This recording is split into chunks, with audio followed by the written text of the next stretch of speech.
With Nvidia's RTX 50 series getting close, let's talk about the GPU pricing. We've talked about the 5090. Some leaks at first, some rumors, if you will, said that might be $2,500. I think that's probably too high. Might be somewhere in the middle between the 4090 and that. But what about a 5080? That GPU doesn't have nearly as much space to mess around with the price. Remember, Nvidia had to drop the price of the 4080 when it announced the 4080 Super from $1,199 to $999 because the 4080 simply wasn't selling. So, I mean, some rumors say the 5080 could potentially be $1,500, $1,400. While that's possible, because remember, a 5080 should fall within 10% possibly of the performance of a 4090 if the rumors are anything to go about, and it's going to have a little bit bigger TDP, maybe 400 watts instead of 320 for the 4080 Super. So it's going to be a pretty good GPU. Might be very, very close to the 4090, aside from the VRAM, which although it's going to be GDDR7 rather, it's still 16 gigabytes, and even though it's faster in some cases, the 4090 VRAM is still overall better with 24 gigabytes and a little bit faster overall. And now let's hear a word from our sponsor, VIP-CDKdeals.com, a Windows Pro CD key. Add to cart, you put in code CC20. This will also work on Windows 11. You want to go into your settings in Windows, change and adjust your CD key, click activate, and now let's go back to the video. So the 5080, good GPU potentially, but will Nvidia release it at $999 like the 4080 Super?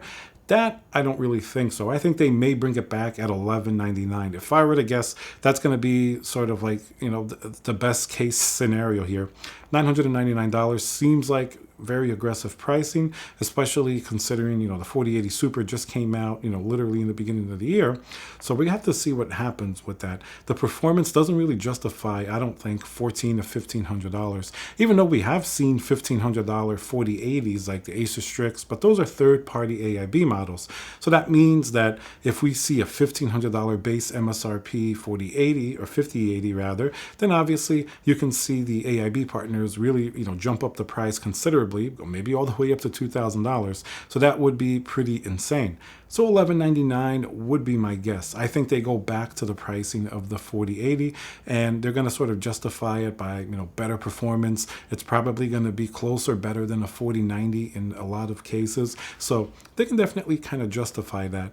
And then obviously the 4080 Super, they'll probably discontinue it. Sometimes they keep some GPUs around a little longer depending on the inventory that they have. But it's going to be interesting to see. Then obviously the 5070, something else that was rumored, and the price maybe $599 to $699.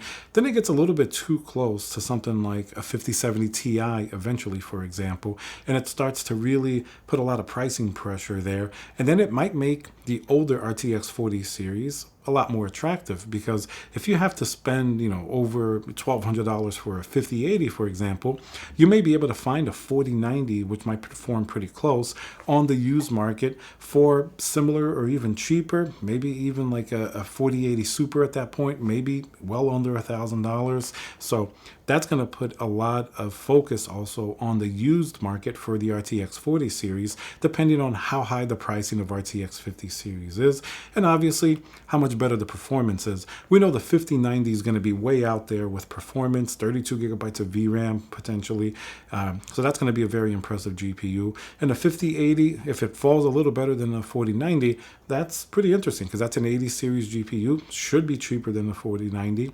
And obviously that's going to bring that really high tier performance to a lot more people. 4K gaming, ray tracing, you have to use DLSS less, even though many games are making heavy use of that now, so it doesn't matter nearly as much. So it's going to be very interesting to see what they do with that price for the 5080 and of course the 5070.